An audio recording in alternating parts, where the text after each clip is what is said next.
Sí. Buenas tardes, muchas gracias por haber venido. Agradecemos también, por supuesto, al vicerrectorado de la Universidad Pablo Olavide de Sevilla por habernos cedido esta sala, como lo ha hecho en otras ocasiones. Sabéis que tenemos el Ateneo un convenio con ellos. Y bueno, este acto nos hubiera gustado haberlo hecho en el Alcázar de Sevilla, como hemos hecho otros actos en el Ateneo allí, por la sencilla razón de que una de las primeras decisiones que el gobierno provisional de la Segunda República, el 3 de abril del 31, adoptó fue la de ceder al Ayuntamiento de Sevilla el Alcázar. Desde entonces el Alcázar pertenece a la ciudad de Sevilla. Una muestra de cómo entendían ellos el patrimonio. De todas formas, ahora se hablará de ello en la charla. Bueno, vamos ya al meollo. Tenemos una grandísima satisfacción compartir esta mesa con estos dos amigos y compañeros de lucha. Tengo aquí a mi izquierda a Antonio Manuel Rodríguez Ramos. Bueno, los dos son muy conocidos por todos ustedes, pero bueno, ahora que el protocolo de la presentación. Doctor en Derecho, profesor de Derecho Civil de la Universidad de Córdoba, portavoz de la Coordinadora Estatal Recuperando contra las matriculaciones de la jerarquía eclesiástica, es miembro también del patronato de la Fundación Blas Infante, entre otras muchas cosas. Él es escritor de ensayo, escritor de poesía, de novela, es músico. Por cierto, al final de su intervención tienes que hablarnos del concierto de mañana, Antonio Manuel.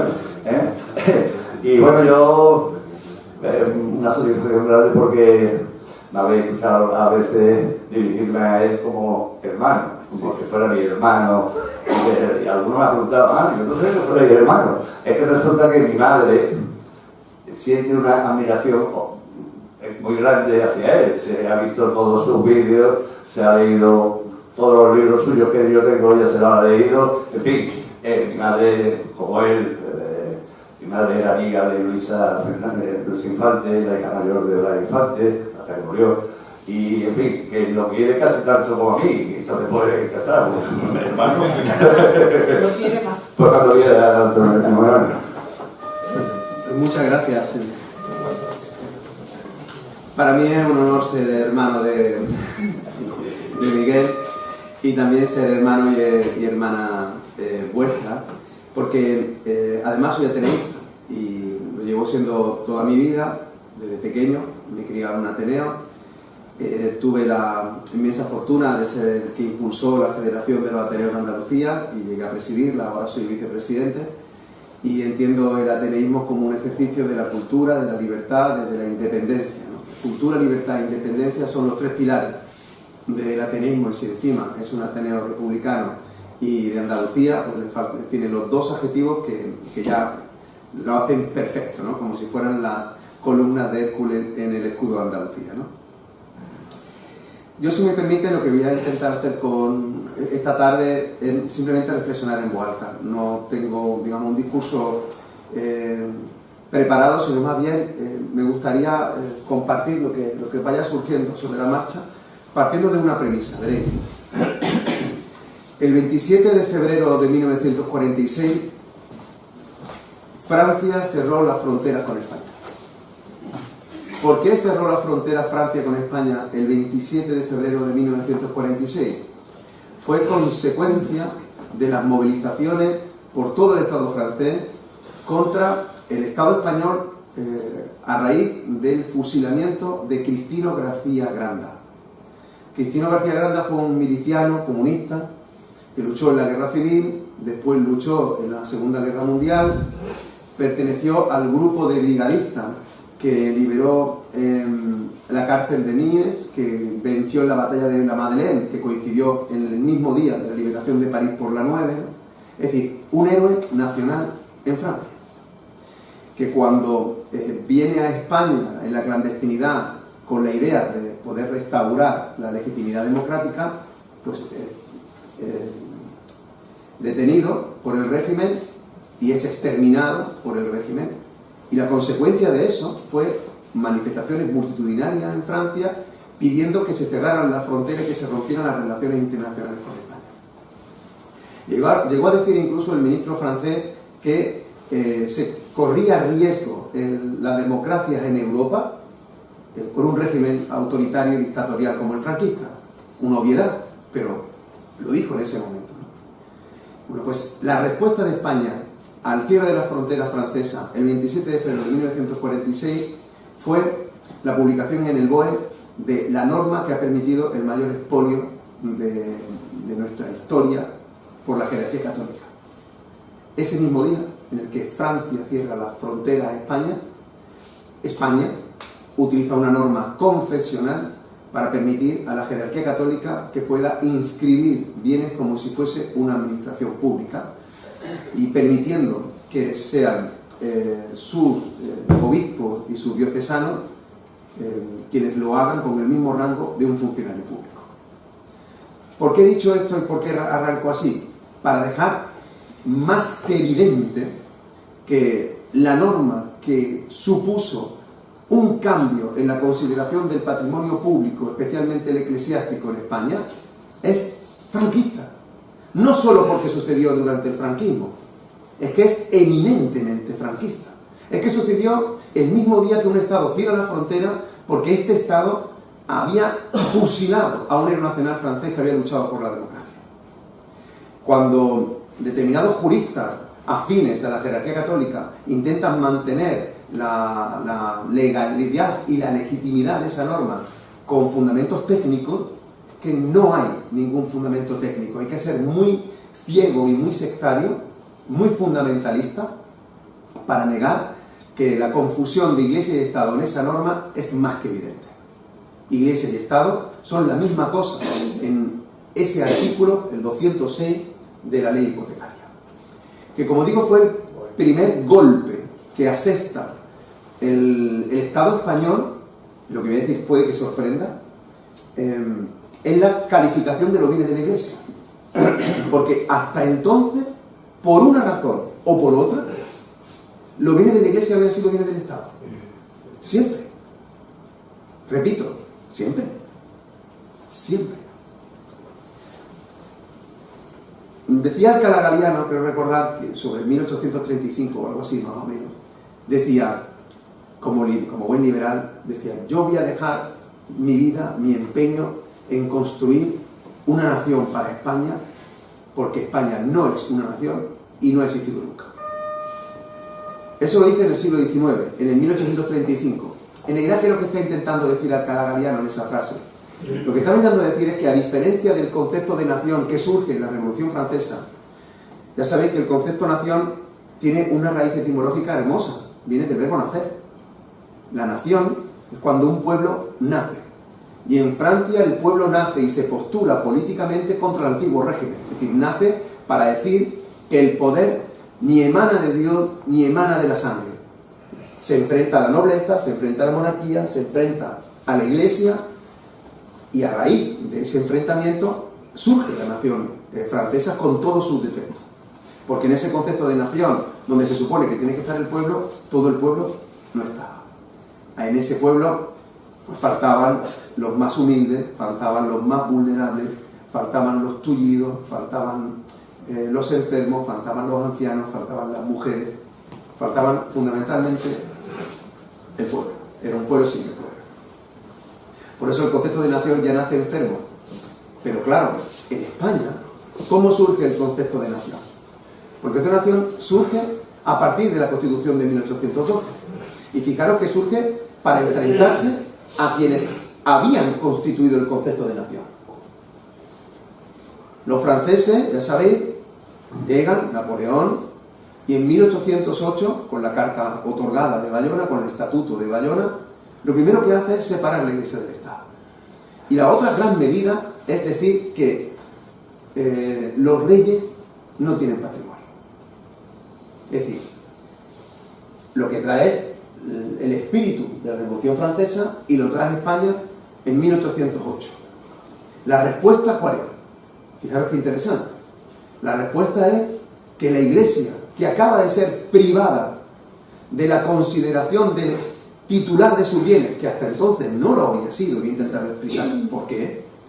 Simplemente había sido poseedora de bienes que pertenecían a lo público, porque la Iglesia siempre tiene una consideración de una administración pública hasta entonces, pero lo que hace la Revolución Francesa, que trae aquí el Estatuto de Bayona y posteriormente la separación Iglesia-Estado, es partir. Y ahí hay que decidir de quién son los bienes que estaban en posesión de la Iglesia. Y dice, son del Estado. Luego, el apoyo de la Iglesia Católica a la Constitución Gaditana de 1812 es simplemente para defender su patrimonio, sin más. Lo hace solo para defender su patrimonio. Fijaros que no ocurre igual con el rey. El artículo 172 de la Constitución Gaditana de 1812 reconoce que el rey no tiene patrimonio. Y hay un decreto del año siguiente en el que vuelve a reafirmarse que no se le conoce patrimonio privado al rey. Y esa es la razón por la que Fernando VII se la carga.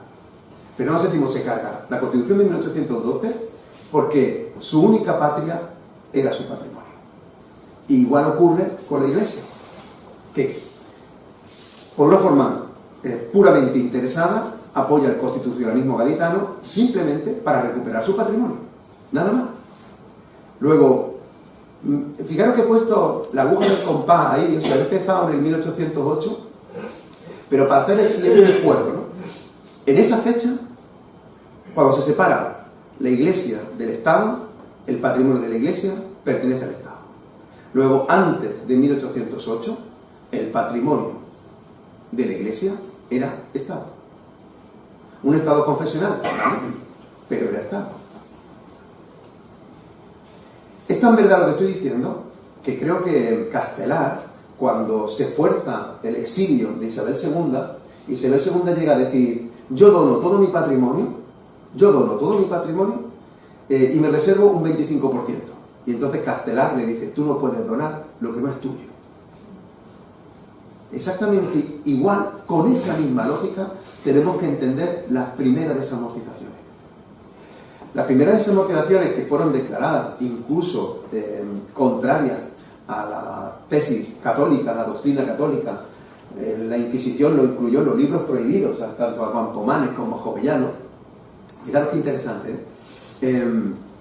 las primeras desamortizaciones, especialmente la de Mendizábal, cuando lo que se toma es patrimonio público, especialmente municipal y de la jerarquía católica, aunque no de toda, a cambio no se da indemnización. Y esto lo repito muchísimas veces, porque es la misma lógica que le dijo Castelar a la reina: tú no me puedes donar lo que es mío, y yo no puedo expropiar lo que es mío. Por eso no se dio indemnización. El relato de la desamortización como un agravio a la Iglesia Católica es un relato muy contemporáneo. En aquella época se tenía muy claro que los bienes los tenía la Iglesia en posesión, pero no eran suyos. Y lo que ocurría que estaban al servicio de lo público, porque estaban afectos a lo público. Esto que estoy intentando explicar a mí me parece fundamental, porque, reitero, antes de 1808 los bienes de la Iglesia pertenecen al Estado. En la parte afrancesada siguen siendo del Estado porque lo han nacionalizado tras separarlo, y en la parte constitucionalista siguen siendo del Estado porque, a diferencia del rey, los bienes seguían siendo de una administración pública que se llamaba Iglesia. Cuando se produce la restauración por parte de Fernando VII, vuelven a ser del Estado, ¿verdad? Vuelven a ser del Estado. Y esas primeras desamortizaciones que ya tuvo Mendizábal demostraban que eran bienes del Estado, porque a cambio no percibió la jerarquía católica nada, no percibió dinero. Luego, cuando alguien es expropiado, tiene que recibir un justiprecio. Si no recibe justiprecio es porque en realidad son bienes públicos. Ese es el íter. A continuación viene la firma del Concordato de 1851, que es importantísimo, es una fecha capital, porque teniendo las nuevas desamortizaciones, porque hay una corriente de pensamiento, una masa crítica que quiere que haya una desamortización, porque son conscientes de que gran parte de los males que está padeciendo el pueblo son como consecuencia de la posesión de bienes que están en manos muertas, es decir, que no aportan absolutamente nada. Después de haber recuperado los impuestos, es decir, los impuestos como las regalías, los diezmos, estaban cedidos a la Iglesia, no eran de la Iglesia, eran del Estado, los recupera. De nuevo vuelve a confirmarse que la Iglesia es como una especie de administración, ¿no? Lo recupera, ¿no? En consecuencia, temiendo una nueva desamortización, se hace el Concordato de 1851. Y es la primera vez en la historia que yo sepa en la que, con un documento internacional, el Estado y el Vaticano reconoce que la Iglesia puede ser dueña de bienes. Eso ocurre en 1851. Hasta entonces, no. Hasta entonces, no. Hasta entonces, Madoz, en un discurso que yo recomiendo que leáis, por favor, es un discurso impecable, defendiendo las desamortizaciones de 1855, él dice, pero si es que los bienes de la Iglesia son públicos. Y entonces no para de poner ejemplos de intervenciones de todos los monarcas, incluso de los mismísimos reyes católicos, diciendo, hay que ver el empoderamiento que se le está concediendo a la Iglesia, por favor, que se retiren las donaciones, por favor, que los bienes vengan otra vez aquí, porque la idea lo único que está diciendo es que los bienes de esa administración no pueden ser más fuertes que mi administración. Y Madoz abruma, poniendo 1 y 1000 ejemplos. Pero Madoz al final claudica, por culpa de ese concordato de 1851. Y lo que permite es que la desamortización se haga a cambio de un título de deuda pública. Es decir, la Iglesia va a percibir un título de deuda por un 3% a cambio de que esos bienes puedan ser desamortizados. Evidentemente, no es un justiprecio. No están percibiendo el valor de esos bienes. En consecuencia, hay un reconocimiento implícito de que en verdad, tampoco son de la Iglesia. Luego, seguimos con el íter. Antes de 1808, Iglesia era una especie de administración del Estado. Desde 1808 hasta 1820, vuelve a ser un Estado confesional. Con la restauración liberal de la democracia, del constitucionalismo, con Riego, el levantamiento de la Casa de San Juan, el trienio liberal, vuelve a separarse Iglesia y Estado. Desde 1823 en adelante, vuelve a ser la Iglesia una administración del Estado. Y ese juego ha sido permanente, con las desamortizaciones de Mendizábal, con las desamortizaciones de Madoz. Lo que pasa es que técnicamente, ahora voy a entrar en algo mucho más oscuro, mucho más difuso de explicar, porque es más técnico, es más derecho civil, ¿no? Lo que ocurre es que cuando se crea el registro en 1863, se le permite a la Iglesia, poder inscribir lo que pueda acreditar que es suyo, porque desde 1851 ya se le reconoce la capacidad jurídica de poder ser titular de bienes. ¿Me seguís? Pero además le dice, y de los demás, es decir, de los bienes que pueden estar sujetos a desamortización, te vamos a permitir que inscribas la posesión. Solo la posesión, no la propiedad. ¿Por qué? Porque no es tuyo.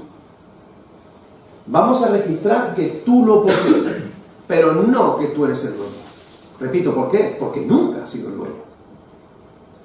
¿De acuerdo? Y eso ocurre a partir de la constitución de los registros. Y entonces se abre una norma que equipara a la Iglesia con la administración pública para que inscriba, repito, la posesión.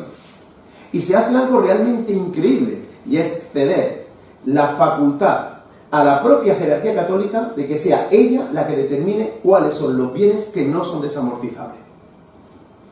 Es decir, es como permitir que el zorro cuide la gallina. Y así fue. Así fue. Pero quiero que quede claro que se decretó que los bienes que no eran desamortizables son las casas del cura, los que estaban afectos al culto. ¿Por qué? Porque el culto era un servicio público. Luego, los bienes afectos al culto son bienes públicos. Así de sencillo. Por eso, nunca se habló de los templos de culto. Durante todo este íter, estoy hablando de fincas, de bienes raíces, pero de templos de culto nunca. ¿Por qué? Porque el templo de culto, desde tiempo inmemorial, se consideró un bien de dominio público. Por dos razones. Fundamentalmente porque ya venía de la tradición romana. Y en segundo lugar, porque habían sido construidos, levantados, rehabilitados, mantenidos, conservados por el pueblo, y porque, además, estaban afectos a un servicio público. ¿Bien? ¿Cuándo se cambia eso? El 27 de febrero de 1946. El día que Francia cierra las fronteras con España. ¿Por qué se cambia? Porque lo que hace Franco, a diferencia de lo que había ocurrido durante la Segunda República, de la que ahora hablaré, lo que hace Franco es convertir la inscripción de posesión en una inscripción de propiedad. Como si fuera el milagro del pan y de los peces. Así de sencillo. Antes podía inscribir la posesión y como ahora la posesión no se puede inscribir, se convierte en propiedad. Y ahora viene la sorpresa. En verdad, ese cambio era volver a reconocer que la Iglesia era una administración pública y que los bienes de la Iglesia eran bien públicos. Durante la Segunda República hubo un cambio radical. Ya sabéis que de los 4 pilares, ¿no?, de reforma revolucionaria de la Segunda República, el pilar del territorio, el pilar del ejército, el pilar de la distribución de la riqueza de la tierra, especialmente, y el pilar eclesiástico, más toda la reforma democrática, especialmente las vinculadas a los derechos de las mujeres. De esos 4, porque el otro es como es transversal, ¿no?, atraviesa los 4 junto con la educación. De esos 4, a mí no me cabe la menor duda de que donde más pasos se dio fue precisamente con la Ley de Congregaciones Religiosas de 1933. En otro discurso impecable de Álvaro Albornoz, que entonces era el ministro de Gracia y Justicia, en un discurso, repito, impecable, Álvaro Albornoz dice: vamos a aplicar en España la ley Combe francesa. Y utiliza un criterio realmente apabullante. Si separamos Iglesia y Estado, los bienes se quedan donde estaban. De la misma manera que si un hospital se desafecta, no se lo llevan los médicos, de la misma manera que si un colegio se desafecta, no se lo llevan los profesores, los bienes de la Iglesia, si se desafectan, no se lo lleva la jerarquía católica. Se queda donde estaba. Luego, en verdad, el régimen de la Segunda República se parecía mucho a lo que ocurrió con el Estatuto de Bayona francés, cuando en España, en 1808, se separa Iglesia y Estado. Es decir, se nacionalizan los bienes religiosos, pero es que era reconocer que eran públicos, antes y después. Pero eso cambia con Franco, y es que quiero que quede claro. ¿Por qué? Porque a partir de entonces, Franco, habilitando a la jerarquía católica como si fuese una administración pública, le estaba permitiendo inscribir bienes a su nombre. Pero claro, entonces la Iglesia también es administración pública. Y lo que no pueden inscribir son templos. La prohibición de los templos se mantiene. Así que en todo el recorrido que he hecho a una enorme velocidad, como comprenderéis, lo he hecho con brocha gorda, ¿no? Aquí hay muchísimo pincel fino, que si queréis pues entramos después en el debate, ¿no? En verdad el cambio más importante viene con la Constitución actual. ¿Por qué? Porque cuando se proclama la Constitución de 1978, de nuevo se separa Iglesia y Estado, pero nadie regula de quién son los bienes. 1. Y 2.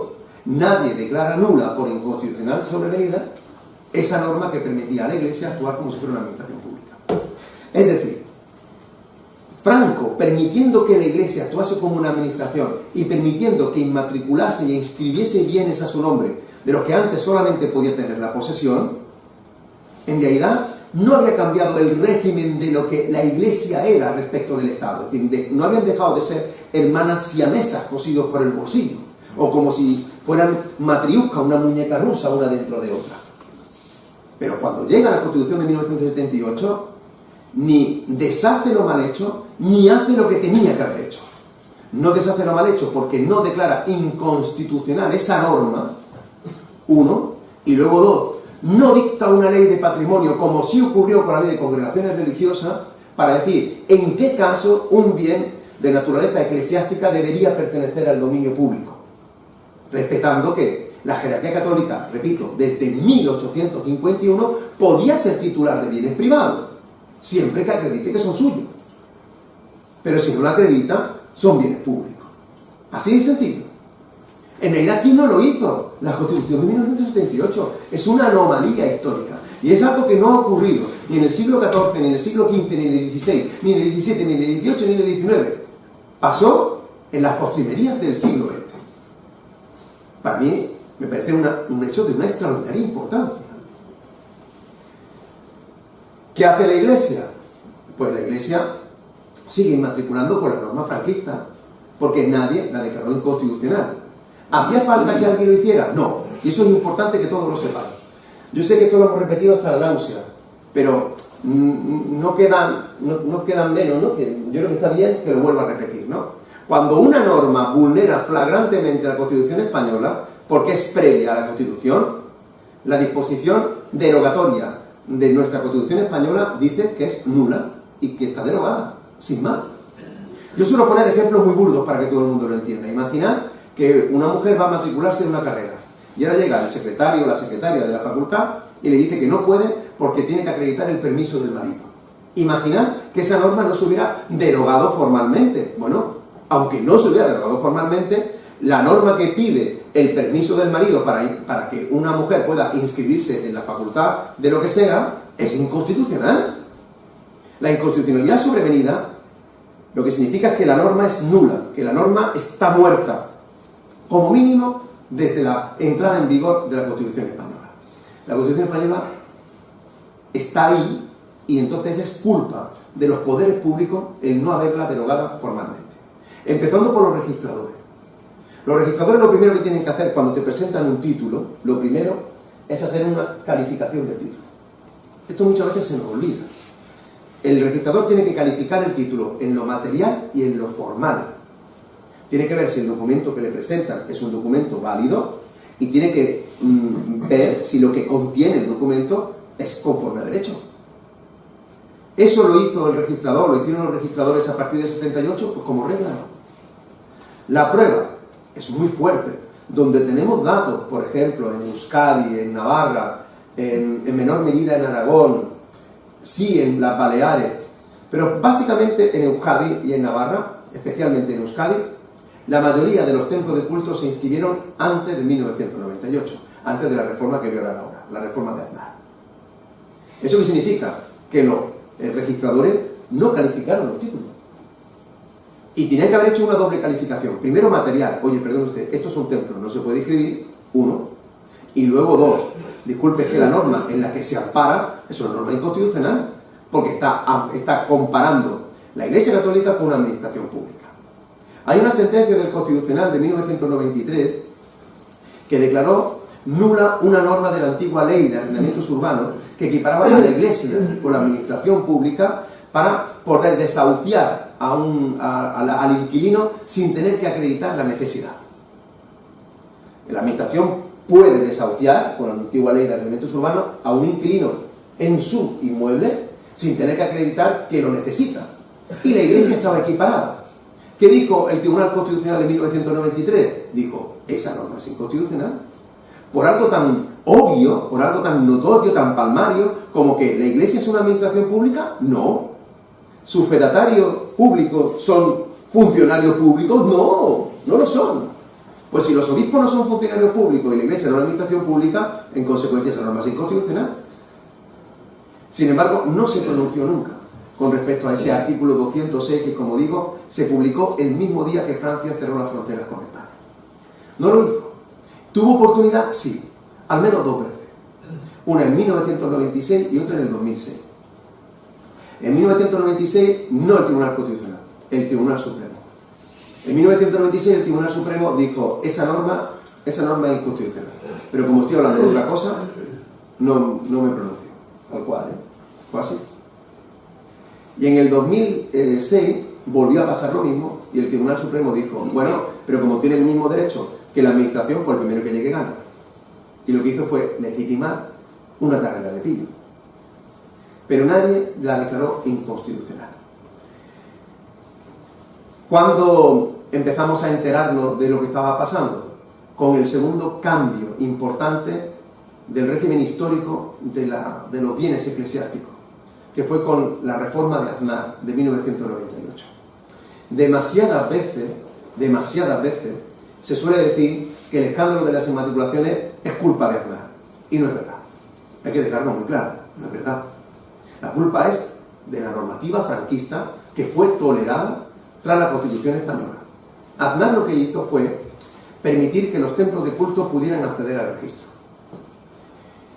Eso es cuestionable, y si queréis otro día vengo y hablamos de solo eso. Pero, en principio, el arma que utiliza Aznar es la de ¿por qué otra confesión puede hacerlo y la Iglesia Católica no? Esta norma es inconstitucional. Oye, la sorpresa es, si es inconstitucional esa norma, ¿por qué no el artículo que permite a la Iglesia inmatricular los bienes? Así que lo que hizo Aznar fue como una verdad a medias, que es una doble mentira. Permitió la inmatriculación de los templos, que repito, ya se estaban haciendo. Hay muchísimos ejemplos. La mayoría del mudéjar aragonés se inmatriculó antes de esa reforma de Aznar de 1998. El prerrománico asturiano se inmatriculó antes de 1998. La iglesia de la Fuensanta, por ejemplo, en Córdoba, se inmatriculó en la década de los 80. El compás de San Francisco, Córdoba, en la década de los 70. Es decir, que se inmatricularon iglesias antes de la reforma de Aznar.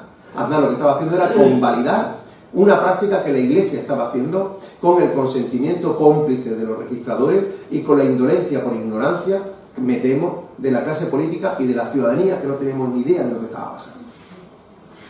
Pero es a partir de entonces cuando empieza a inmatricular en masa los templos de culto que antes no podían. Claro, ¿por qué inmatricula templos de culto? Porque, repito, no se había legislado en qué caso un bien eclesiástico debería pertenecer al dominio público. Algo que se había hecho en Francia a principios del siglo XX o que había hecho el mismísimo dictador de Portugal, Salazar, en 1940. En 1940 Salazar firma un convenio con Pío XII en el que dice que los monumentos nacionales y los bienes de interés público son públicos. Eso lo hace el dictador portugués. Fijaros que lo hace 6 años antes de que Franco conceda esa prerrogativa a la Iglesia Católica. Luego, Aznar redobla el expolio, sabe lo que está haciendo, pero el verdadero problema, la cepa del mal, fue que no derogó la norma franquista. Uno, y que ni su gobierno, ni los gobiernos anteriores, ni los gobiernos posteriores han legislado en qué caso un bien de naturaleza eclesiástica, por su extraordinario valor histórico o cultural, debería pertenecer al dominio público y catalogarlo. Eso no se hizo. Los casos de expolio son, bueno, ya conocéis que son muchísimos, porque claro, a partir de entonces la Iglesia no solo se limitó a inmatricular templos, inmatriculó cochera, garaje, vivienda, inmatriculó campos de fútbol, frontones, inmatriculó murallas. ¿Cuánto? Sabemos que desde el 98 35.000, pero ¿y antes del 98? No llevo explicando todo el tiempo desde que me senté aquí que en verdad el cambio lo supuso una norma franquista desde el 46, y desde el 46, ¿cuánto? Porque yo no cuestiono que la Iglesia pueda ser titular de un bien si se lo han legado. Yo no cuestiono que la Iglesia es titular de un bien si se lo han donado. Yo no cuestiono si la Iglesia puede ser titular de un bien si lo ha comprado. Pero cuando lo inscribe sin decir ¿por qué? Entonces sí, ¿no? Permítanme que sí. Y eso lo dice Antonio Manuel, que es un simple profesor de provincia, pero lo dice el Tribunal Europeo de los Derechos Humanos. En una resolución de 2014, en un caso realmente esperpéntico, yo creo que la mayoría lo conoce, pero si me permitís brevemente lo cuento. Ocurrió en Palencia. Una empresa privada había inscrito una finca y dentro de esa finca había una pequeña ermita. El obispo de Palencia, cuando Aznar reforma el reglamento hipotecario, inscribe la ermita. Entonces se produce una doble inmatriculación. La empresa, que era la dueña de la finca, dice, oye, que esto es mío. Y va al juzgado de primera instancia y lo pierde. Lo recurre y lo vuelve a perder. Y entonces va al Tribunal Supremo. Y el Tribunal Supremo le exige una caución tan grande, por una ermita en ruina, que entonces le estaba vulnerando su legítimo derecho a la defensa. Y entonces se plantea lo siguiente, escuchen bien, se plantea, ¿puedo ir al Tribunal de Justicia de la Unión Europea? cuyas sentencias son vinculantes y de aplicación directa, recordad el caso de las cláusulas abusivas de la hipoteca, en cuyo caso yo soy parte y la otra parte es la Iglesia, o puedo ir al Tribunal Europeo de los Derechos Humanos, en el que una parte soy yo, pero la otra parte es el Estado español. En realidad estoy litigando contra el Estado, que es el que ha permitido este expolio. ¿Y sabéis lo que hizo la empresa? Pues no fue contra la Iglesia, porque ya había perdido en primera instancia, en segunda instancia, y era consciente de la capilaridad del poder de la Iglesia en las instituciones judiciales, no solamente españolas, sino incluso europeas, y dijo, mira, yo me voy a pleitear contra el Estado. Y ganó. Y fue el Tribunal Europeo de Derechos Humanos quien dijo que el Estado había vulnerado el derecho de la Unión Europea porque al permitir este tipo de inmatriculaciones de forma clandestina, de espaldas a la ciudadanía, sin ninguna garantía, estaba vulnerando el derecho a la propiedad y en legítima defensa y el derecho de transparencia, es decir, estaba vulnerando la normativa europea. Esa norma es de aplicación directa en España y sin embargo España todavía no tiene un mecanismo para aplicar la sentencia del Tribunal Europeo de los Derechos Humanos. ¿Qué hizo el gobierno de entonces? El gobierno de Rajoy dijo, mira, yo lo que voy a hacer es derogar la norma. Pero no me queréis más. Eso dijo el gobierno de Rajoy. Yo voy a derogar la norma. Que vuelva esta empresa a empezar de cero. Dijo la empresa, yo voy a empezar de cero otra vez. Dice, bueno, pues entonces que pague una indemnización. Y entonces el Estado español, es decir, usted, ha pagado una indemnización a esa empresa que ha perdido la ermita que la sigue teniendo el obispo de Palencia, a pesar de que la norma ha sido declarada nula por el Tribunal Europeo de los Derechos Humanos. Ese es el estado actual de la cuestión. Pero conseguimos derogar la norma. A partir de 2015, la Iglesia ya no puede inmatricular con la sola palabra del obispo. Desde entonces hasta ahora, y termino, porque yo creo que sí ya, ¿no? Sí. Termino, si eso, pues abrimos un turno de preguntas. Fenomenal. Pues de entonces a esta hora, es verdad que el movimiento ciudadano ha conseguido mucho. Demasiadas veces vivimos en un estado de pesimismo antropológico, que todo está mal, que deberíamos hacerse más cosas, por supuesto que sí. Pero creedme, si hace 10 años yo descubrí la inmatriculación de la mezquita de Córdoba en el 2010, estamos en el 2023, es decir, hace 13 años que descubrí la inmatriculación de la mezquita. Si a mí me dicen hace 13 años que recuperamos el nombre de la mezquita, que hemos recuperado algunos bienes, que hemos conocido el listado desde 1998 hasta el 2015, que se han conocido los listados en Navarra, en Euskadi, en Baleares, en Canarias, que hay una movilización permanente en Asturias, yo la verdad que me siento dichoso, porque hay que seguir trabajando. Ahora, es incuestionable que el gobierno de coalición nos ha traicionado. Y eso hay que dejarlo bien claro. En los programas electorales de los dos partidos se decía que las inmatriculaciones eran nulas y que había que revertir los bienes. En el pacto de gobierno se dijo que había que revertir la situación de los bienes ilegales. En el debate de investidura, el presidente del gobierno dijo que iban a revertir los bienes. Y desde entonces hasta hoy, nada. Simplemente la publicación fragmentaria de un listado que no es completo. Esa es la realidad. Así que, ¿hemos deshecho lo mal hecho? Sí, porque se ha derogado la norma, pero no con carácter retroactivo. Luego, no. Pero algo hemos conseguido. Y ahora, en segundo lugar, ¿tenemos una norma que declare en qué casos un bien eclesiástico debería pertenecer al dominio público? Pues seguimos sin tenerla.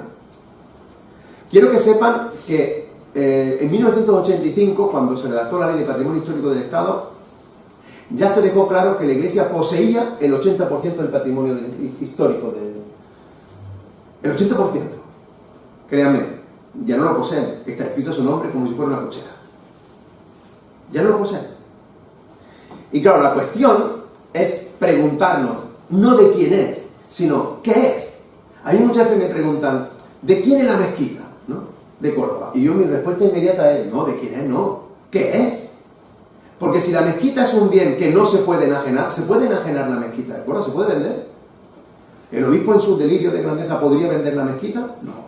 ¿La puede hipotecar? No. ¿Se puede embargar la mezquita de Córdoba? No. Luego, si no se puede vender, si no se puede hipotecar, es porque es un bien de dominio público. Y los bienes de dominio público no son de nadie porque nos pertenecen a todos. Y se acabó el debate. Ahora, díganme qué bienes, como la mezquita de Córdoba, pertenecen al dominio público.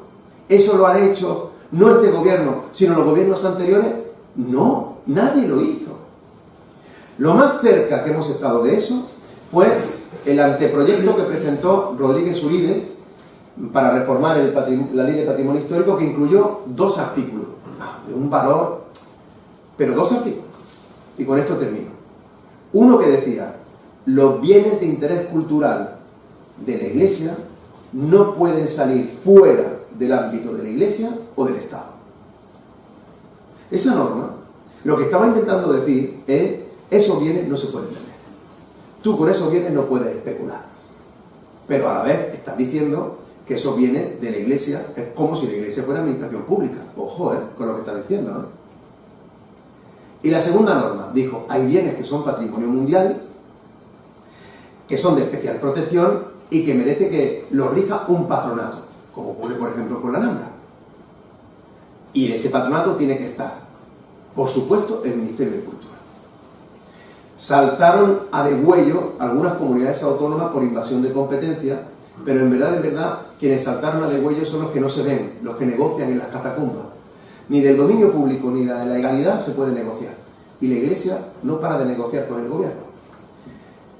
A cambio de que no se publicara el listado de los bienes inmatriculados, a cambio de eso, la Iglesia guardó un silencio, como mínimo sospechoso, con la exhumación de Franco. Esa fue la moneda de cambio que utilizó permanentemente Carmen Calvo. Esa moneda de cambio también funcionó en 2 cuestiones más: la que yo acabo de decir, la Ley de Patrimonio Histórico, y la Ley de Educación de CELA. Cuando se publicó el listado definitivamente, hubo una crisis de gobierno. Y el presidente del gobierno sacó del gobierno a Carmen Calvo, que era la que había negociado con la Iglesia, a Isabel Celaá, que era la ministra de Educación, que hoy es la representante del Estado en el Vaticano, y Rodríguez Uribe, que era el ministro de Educación y de Cultura, que ahora es el representante en UNESCO. Y se acabó. Así que la situación actual es la de un impasse, pero las normas, las inmatriculaciones siguen siendo igualmente nulas. Se ha separado la Iglesia del Estado, pero no se han separado los bienes, y en esa lucha en la que tenemos que estar permanentemente, pero con fundamento. Tenemos que saber de lo que estamos hablando para poder defenderlo. Así que quedo abierto durante el tiempo que diga Miguel. Sí, porque no. A la pregunta que vea yo. No, eres tú el que el tren, tú sabes a la hora que tú le dices a ver antes de que ir. Sí, yo puedo estar hasta las 7:15 más o menos. Cuando queráis preguntas, cuestiones. Venga, perdón. Manuel, ¿y esto tiene solución? Sí, claro que sí. ¿Qué tenemos que hacer? Directamente. Sí, vamos a ver. ¿Por qué se dictó la Ley de Congregaciones Religiosas en la Segunda República, de la que seguro hablará ahora Francisco Delgado, más todas las normas referentes a la laicidad del Estado? ¿Por qué ocurrió eso? Porque había una corriente de opinión favorable. ¿Por qué? Lo que pasa es que lo hemos olvidado, ¿no? Pero ¿por qué una presidenta de la Junta que se llamaba Susana Díaz, la recordáis, ¿no? ¿Por qué Susana Díaz llegó a decir públicamente que la mezquita de Córdoba era pública? ¿Por qué? ¿Porque verdaderamente lo pensaba? No. Porque había una corriente de opinión que la empujaba a decirlo. ¿Esto tiene solución? Sí, si hay una corriente de opinión favorable. Y hemos conseguido que la palabra inmatriculación esté asociada a escándalo. Cuando dice una inmatriculación de la Iglesia, la gente dice: eso es un escándalo. Esto es lo que se ha quedado la Iglesia. Pero no hemos conseguido una corriente de opinión mayoritaria. Ese es el trabajo, por eso estamos aquí.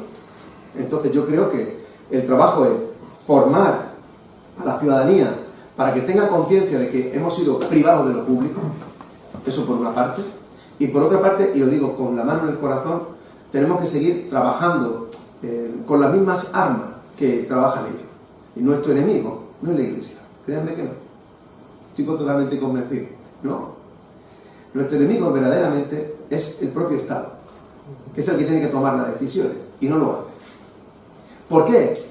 Por una razón importantísima, que a lo mejor yo le he dejado caer de soslayo, pero yo creo que vosotros, que sois muy inteligentes, os habéis dado cuenta. Es que la Iglesia hoy es más poderosa que el Estado mismo. Si tiene el 80% del patrimonio histórico, pensad por un momento con quién se están sentando a negociar. Es que es muy poderosa. Es tan poderosa que pienso con sinceridad que es más poderosa que el propio Vaticano. Creo que tiene más patrimonio que el Vaticano mismo. Lo digo en serio, estoy totalmente convencido. De ahí la fortaleza de la Conferencia Episcopal Española en las relaciones con el propio Vaticano. ¿Por qué? Porque aunque tenga las iglesias vacías, sin embargo tiene las arcas llenas y tiene un patrimonio como no ha tenido jamás. Porque cuando en la época franquista podía tener mucho patrimonio, pero era de la administración pública. Yo suelo poner un ejemplo que es muy revelador. Rafael Castejón convenció al mismísimo Franco para depurar, se llamaba así, depurar la catedral de la Mezquita de Córdoba y sacarla y construirla aparte, con dinero de los árabes. Y Franco dijo que sí. Oye, Franco dijo que sí. ¿Por qué? Porque la Mezquita era del Estado. Así de sencillo. Hoy no. Hoy no. Y ahí no está el problema, ¿no? Entonces yo creo que ¿tiene solución? Sí, porque jurídicamente tiene solución. Bastaría con un simple decreto, mejor ley, pero cuando digo de simple decreto es por una cuestión muy obvia. Si Aznar utilizó un simple decreto para decir que una norma era inconstitucional, pues si es inconstitucional, un simple decreto, pero que no, una ley que declare inconstitucionales todas las inmatriculaciones practicadas de 1978 hasta 2015 por inconstitucionalidad sobrevenida. ¿Le estás quitando algo a la Iglesia? Nada. La Iglesia repite hasta la saciedad que la inmatriculación no concede la propiedad. Bueno, pues si no la concede, tampoco pasa nada porque te lo quite, ¿no? Así de sencillo, ¿no? ¿Te hemos quitado a ti el derecho de que puedas inmatricular lo que te pertenece? No, ya pues, ya está. La inmatriculación es nula, lo que tú crees que es tuyo, regístralo. ¿Jurídicamente se puede hacer? Sí. ¿Lo van a hacer? No. ¿Por qué? Porque hace falta la otra parte, que es la corriente de opinión que lo empuje, que tal. Y yo creo que estamos consiguiendo mucho. Y además de esa corriente de opinión, hay que seguir trabajando en la sombra, hay que seguir negociando, hay que tener de parte a mucha gente y hay que sentarse con el poder público y que nos reconozcan como un interlocutor válido. ¿Sí? Sí. Has empezado tu relato en el siglo XIX, ¿no? A mí me gustaría remontarme un poquito antes, en concreto el episodio de la expulsión de los jesuitas de España, me parece que en 1773 o 76, por ahí. Sí. Ahora mismo no recuerdo el año exacto. Cuando hablas de la conferencia episcopal, podríamos ponerle nombre y apellido, o sea, los jesuitas estaban ahí y por otro lado, cuando entran los Borbones aquí en España, ¿entran con una mano adelante y otra atrás o tienen tienen los bienes del Estado? ¿Cómo es eso? Sí, fíjate que hasta que la Constitución de 1812 dice que el rey no tiene bienes, es porque el rey tiene bienes. Tenía bienes. Entonces, evidentemente, no viene con una mano delante y una mano detrás. No viene. Y ahora, ha hecho la pregunta del millón, la más difícil de todas. O sea, lo más complicado es decir qué es la Iglesia. Verdaderamente, ¿qué es la Iglesia? Porque, claro, es como una especie de ectoplasma, ¿no? Jurídico, ¿no? Muy difícil de definir. Por lo pronto, son tres palabras a la vez. Iglesia es el edificio, Iglesia es la comunidad de creyentes, Iglesia es un Estado sin nación, que es el Estado del Vaticano, una estructura de poder. Bien, cuando hablamos de la Iglesia aquí en España, ¿de qué estamos hablando? Pues hablamos de una cosmogonía, ¿no? de corporaciones jurídicas muy diversas. Una vez es Iglesia una hermandad, otra vez es Iglesia una orden regular, otra una orden no regular, un cabildo, una diócesis, una archidiócesis, un obispado, todo eso es Iglesia. Entonces, claro, también hay que definirlo. No del siglo XVIII, hoy, ¿no? En el siglo XVIII también, pero especialmente hoy. Yo creo sinceramente que si tú tiras de la historia para atrás, todavía es mucho más complejo. Yo no voy a tirarme hacia atrás, pero mira, los mismos reyes católicos en el 1503 le decían a los curas: oye, dejad de vender trigo porque la gente está muriendo de hambre, ¿eh? Eso lo dicen los reyes católicos a la Iglesia. Los cercamientos de los bienes que se concedieron tras la conquista castellana de Al-Ándalus, todo eso, ahí hay muchas cepas, ¿no? Pero es un tema mucho más complejo. Evidentemente la Iglesia tiene muchísimos bienes, pero que los tenía en posesión, y eso es lo que yo quiero que tú recuerdes. Los tenía en posesión, no eran suyos. Esa es la clave. Sí. te quería preguntar, Manuel, que, bueno, evidentemente estoy de acuerdo, creo que todos estamos de acuerdo, en crear una corriente de opinión que empuje, que conciencia a la gente de que eso que la Iglesia tiene es de todo. O sea, que no es que no tiene por qué guardarlo la Iglesia, sino que lo tiene que guardar el Estado, y que la Iglesia pues, puede tenerlo en un usufructo. No, el usufructo no, ni siquiera en usufructo, eso es peligrosísimo. Sí. Bueno, en usufructo para... Ya, yo te entiendo, pero déjame que haga ese matiz, porque un usufructo es un derecho real en una cosa ajena que tiene como máximo para una persona jurídica el tiempo de 30 años. Luego el usufructo no, lo tiene en posesión, tú lo posees, pero no es tuyo. Perdón. Sí, no, bien una aclaración. Entonces, de cara a un futuro próximo, ¿se sabe qué partidos, o se están negociando, porque ya sé que se están negociando para algún partido, alguna formación política de cara a las inmatriculaciones, pero ¿se tiene ya a la vista qué partidos serían los que llevarían en su programa el tema de inmatriculaciones? Porque claro, eso sí es muy importante, por lo menos para estar ahí. Estamos, como se dice, estamos en ello. Estamos en ello, pero sí te voy a decir una cosa que creo que es importante. Como me están grabando, esto es como una cosa privada pública a la vez, ¿no? A ver, cuando la Iglesia negocia y se sienta con el gobierno, hay cosas que puede decir y cosas que no puede decir. Y nosotros cuando negociamos con el gobierno hay cosas que podemos decir y cosas que no podemos decir. Dicho de otra manera, nosotros somos conscientes de que un gobierno socialista no va a revertir las inmatriculaciones. Si el gobierno más progresista de la historia, como se autodenominó, a lo máximo que ha llegado es a publicar un listado desde 1998 hasta 2015 y que paguen 2 impuestos que tenía que pagar ya, o sea que, pero porque cuando uno cuando la gente dice que en los acuerdos con la Santa Sede de 1979 que en esos acuerdos no dice en ningún momento que esté exento de pagar por las actividades comerciales, que no lo dice en ningún momento, que si la Iglesia tiene que pagar IBI, tiene que pagar IVA y tiene que pagar los impuestos que tenga que pagar por las actividades comerciales que desarrolla. Pero eso desde siempre, desde el minuto 1, no hay ningún tipo de excepción. Pero es que aparte, como dice Miguel, lo ha recordado una y mil veces Europa, ¿no? Entonces, si el gobierno más de la historia no lo ha hecho, no lo va a hacer. Ahora, ¿puede hacer otras cosas? Sí. ¿Tenemos que intentar que sea? Claro, vamos a intentarlo. Por ejemplo, ¿por qué el gobierno no publica el listado de los bienes inmatriculados desde 1946? Si lo sabemos en Navarra, si lo sabemos en Euskadi, si sabemos desde el 78 en Cataluña, ¿por qué catalanes, navarros y vascos pueden tener conocimiento y los demás no? Y digo más, si en esos 3 sitios el PSOE ha votado a favor, ¿por qué no en el gobierno? ¿Lo ven? Yo creo que el listado es algo como mínimo. Luego, hay bienes simbólicos que están sin registrar. Por ejemplo, Santa María del Naranjo, que es un símbolo en Asturias. Bueno, ¿por qué no lo registrar? Por poner otro ejemplo. Y luego, acabo de nombrar 2 artículos de la nueva ley de patrimonio histórico. Bueno, ¿por qué no los ponéis? ¿Por qué?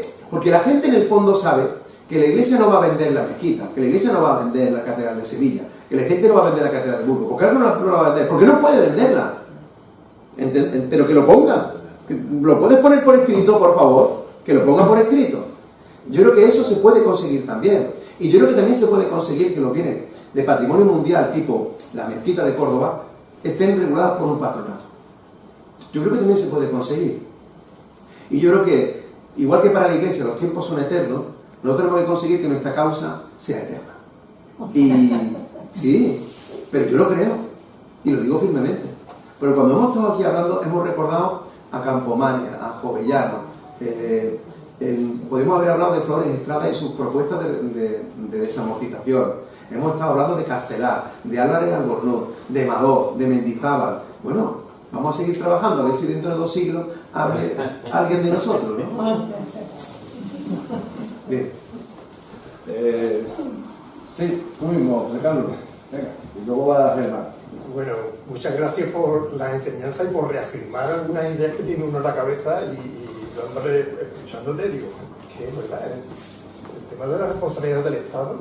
Bueno, yo es que me he tirado 20 años intentando y trabajando en el tema de la regulación del poder empresarial, de la regulación del poder de las multinacionales, y ahora cuando estoy viendo todo esto de las inmatriculaciones y bueno, cuando soy consciente de que la Iglesia y las iglesias son unas multinacionales más, muy poderosas, además incluso paradigmas de las multinacionales, del sistema multinacionales. Me está quedando muy claro, ya lo tenía antes, pero se está reafirmando, bueno, la necesidad de que la conciencia social, de verdad, y la indignación social, ordenarla y hacerla y caminarla por aquí, que eso es la condición que falta para obligar a los gobiernos, porque esa es la otra cuestión.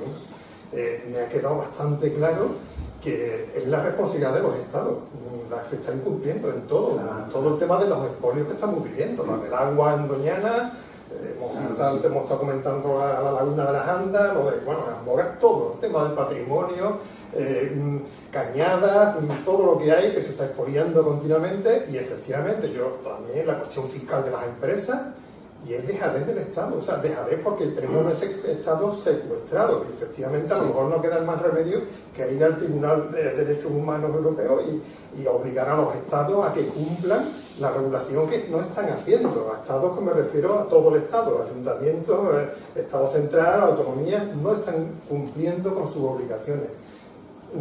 Casi no es una pregunta, simplemente reafirmar y ayudar a reafirmar esta cuestión. Si fuera un manifiesto, lo firmó, ¿no? Entonces, Germán. Oye, perdona, pero dice que no va a vender la mezquita, no va a vender la catedral. Han vendido muchas cosas, han vendido hasta el modelo de Berlanga, lo vendieron. Yo no sé si lo conocéis, pero es una joya mozárabe de un pequeño pueblo de la provincia de Soria. Y un buen día, una vez que fui a Nueva York, fui al Metropolitan y me digo, coño, si esto es de San Baudelaire, tiene al lado los frescos de San Baudelaire, una gran parte de ellos los tienen allí, otros están en otro sitio de Estados Unidos, o sea que lo vendieron por la cara, vamos. Claro, no, sí. Entonces me he explicado mal. Yo lo que te intento decir es que como hay mucha gente que tiene la conciencia de como no lo pueden vender, pero ¿cómo que no lo pueden vender? Si hay un expolio no solamente de lo inmueble, sino también de los muebles que contiene. Hace poco se ha publicado en Almuzara un libro que yo recomiendo, ahora no recuerdo, creo que se llama Francisco Sabía, se llama el autor, sobre el expolio de los bienes muebles, claro, porque cuando uno enajena el continente, también enajena el contenido. Y entonces, cuando uno inmatricula el continente, también inmatricula el contenido, ¿no? Y además cuando tienes la llave de la puerta, claro, entra quien quiere, ¿no? Claro. Por eso lo que quería comentarte, Germán, es que es importantísimo que aparezca el negro sobre blanco, que no quede como una hipótesis, ¿no? Y yo me acuerdo cuando salió la lista, esto que voy a decir es interesantísimo. Cuando salió la lista de bienes inmatriculados, La Razón publicó un artículo y en la portada decía, la Iglesia tiene 35.000 bienes, de los cuales 21.000 son inenajenables. A mí me llamó mucho la atención, porque lo que estaba diciendo la propia Iglesia, es decir, el brazo derecho armado, ¿no?, en la prensa, es que 21.000 bienes de esos 35.000 no se pueden vender.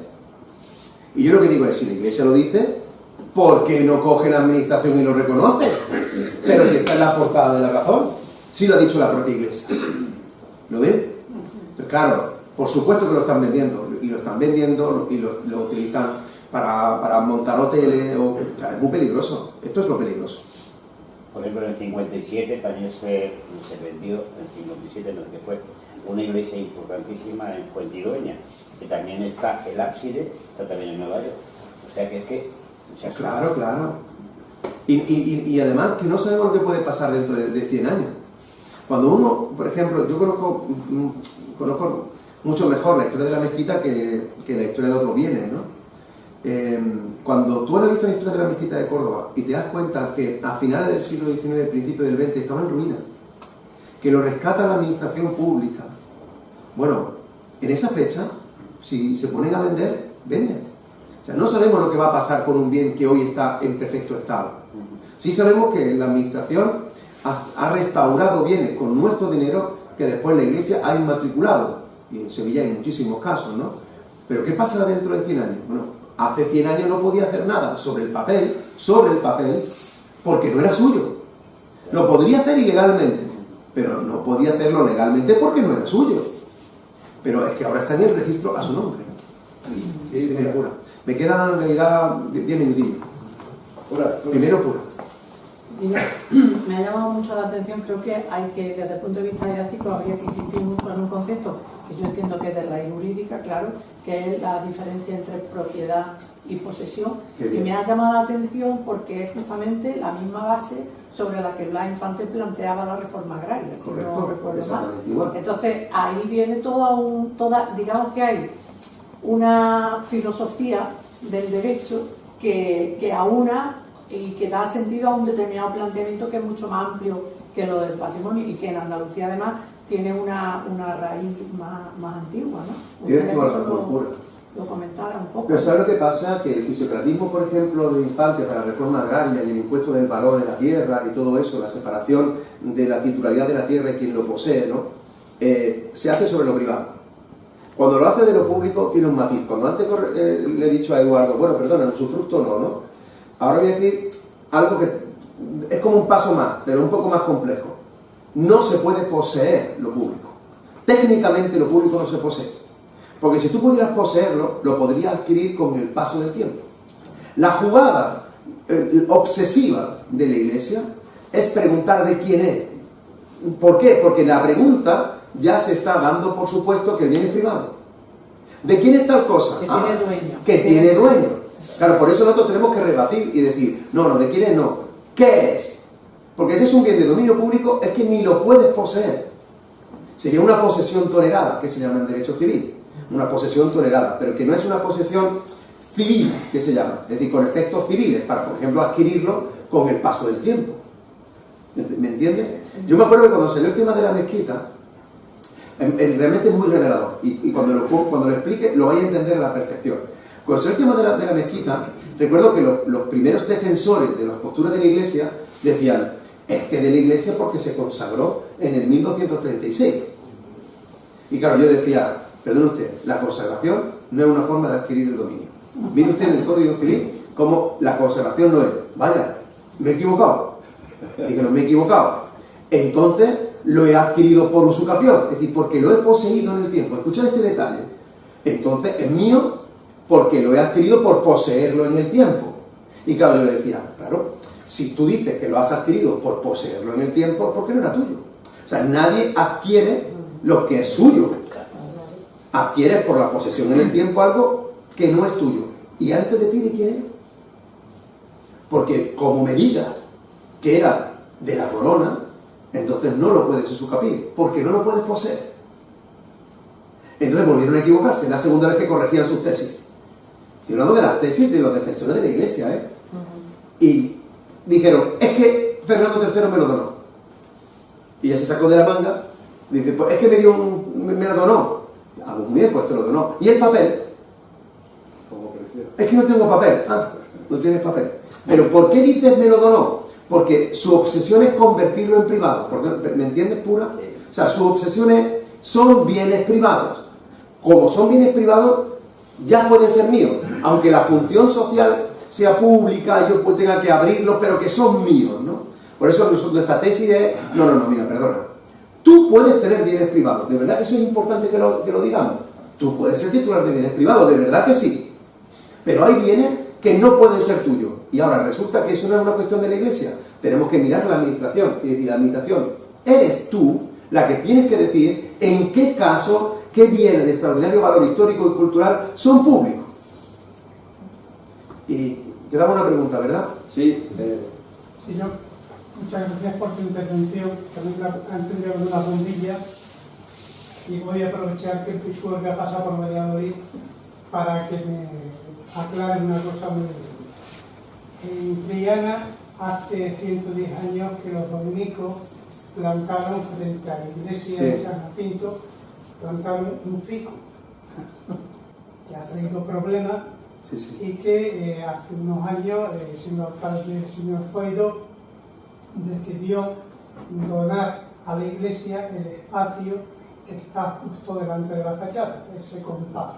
y se lo valió, porque no querían que vinieran indigentes por lo que fuera.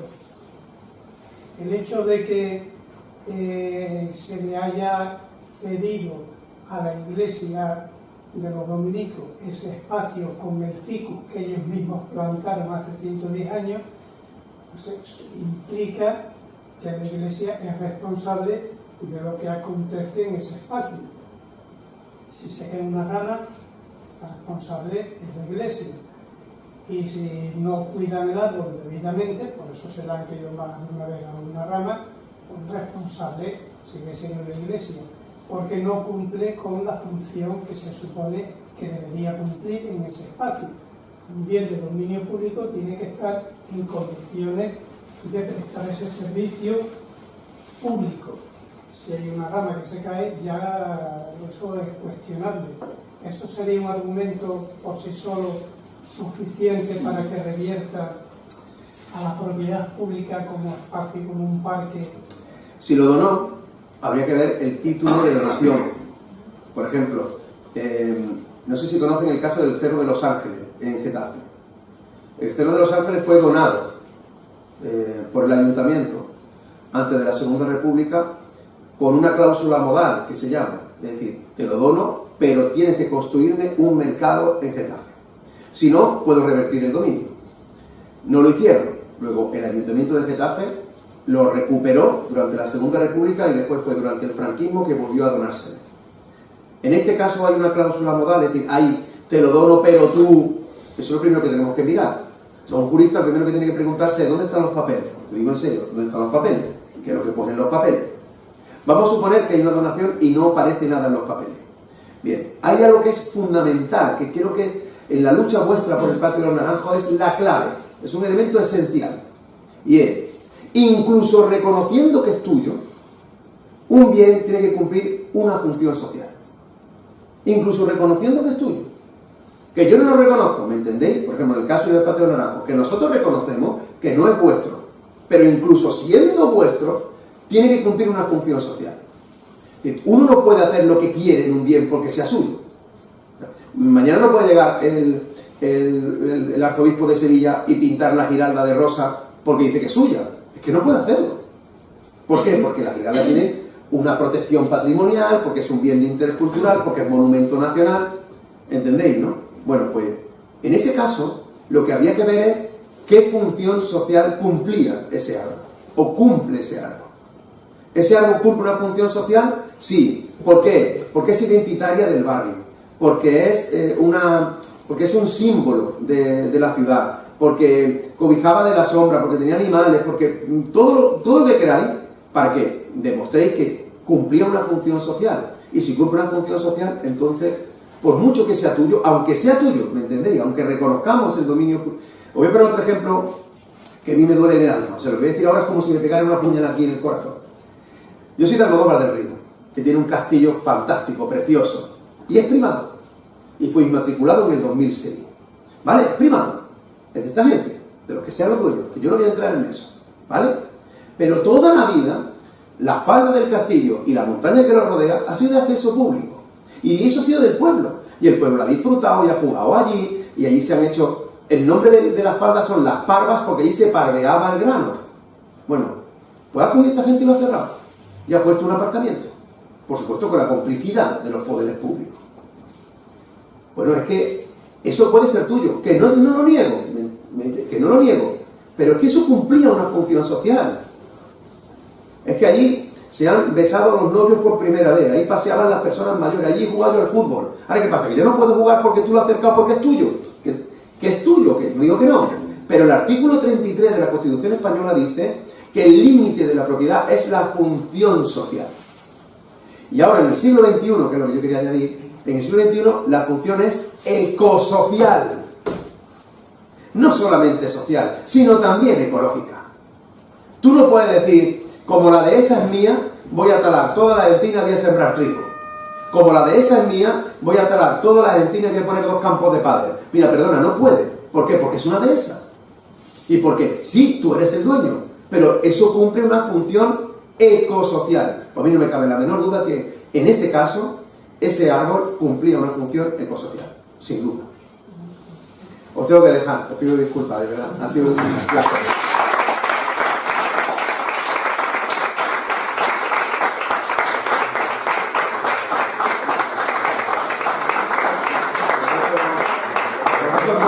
Aquí con Francisco, que es un sabio y un luchador incansable y para mí un referente en la lucha por un Estado laico en nuestro país. Pues nada, Laura. Muchas gracias, Nada, gracias. Gracias. No, te vas sin decir que nos vemos mañana, ¿no?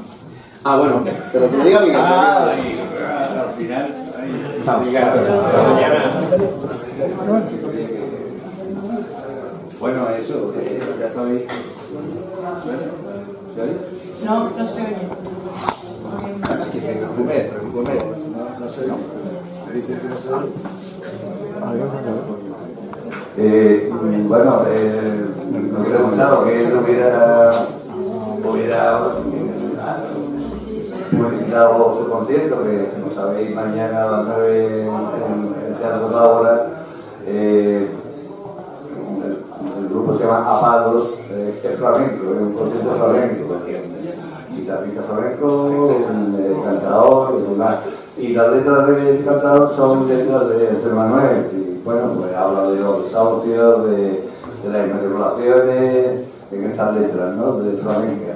Y seguro que hablaría más y mejor de este tema, pero bueno, esperamos verlo allí en el Teatro Taona. Y además hoy se pueden comprar todavía las entradas. Sí, online. todavía quedan entradas en stradium.com.